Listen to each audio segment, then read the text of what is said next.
10 নম্বর একটি সুন্নাত, যেটা অজানা সুন্নাত অধিকাংশ লোকের জন্য, সেটা হচ্ছে ঈদগাহে তো কোনো সুন্নত নফল পড়বেন না, ঠিক আছে। ঈদগাহে নবী সাল্লাল্লাহু আলাইহি সাল্লাম 2 রাকাত নামাজ ছাড়া বেশি কিছু পড়েছেন?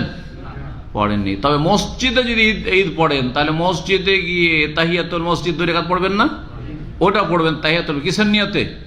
ঈদের সাথে সম্পর্কিত না, মসজিদের সাথে সম্পর্কিত, যে মসজিদে ঢুকলাম সেই জন্য তাহিয়াতুল মসজিদ, মসজিদ সালামি পড়বো, যেটাকে আমাদের দেশের মানুষরা দখুলুল মসজিদ বলে, কিন্তু দখুল মসজিদ পরিভাষাটি ভুল। কি বলবেন? তাহিয়াতুল মসজিদ মানে মসজিদ সালামি, তাহিয়া মানে সালাম, এটা পড়বেন।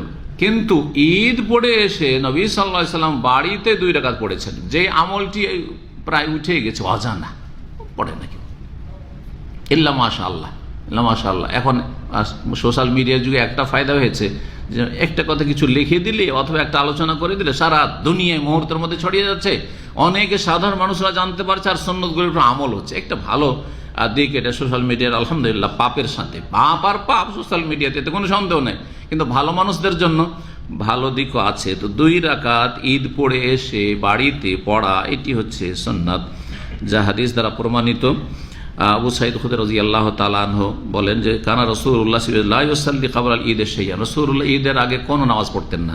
ফাইজা রাজা ইলা মানজিলিহি, যখন বাড়িতে ফিরে আসতেন ঈদ পড়ে, সাল্লা রাকাতাইন, 2 রাকাত এসে সালাত পড়তেন। তো ঈদ পড়ে এসে বাড়িতে বাবার সাথে 2 রাকাত নফল পড়বেন, এটি সুন্নাত। ইবনে মাজায় রয়েছে, আল্লামা আলবানী হাদিসটিকে হাসান বা সহিহ বলেছেন, সহিহুল জামেতে রয়েছে।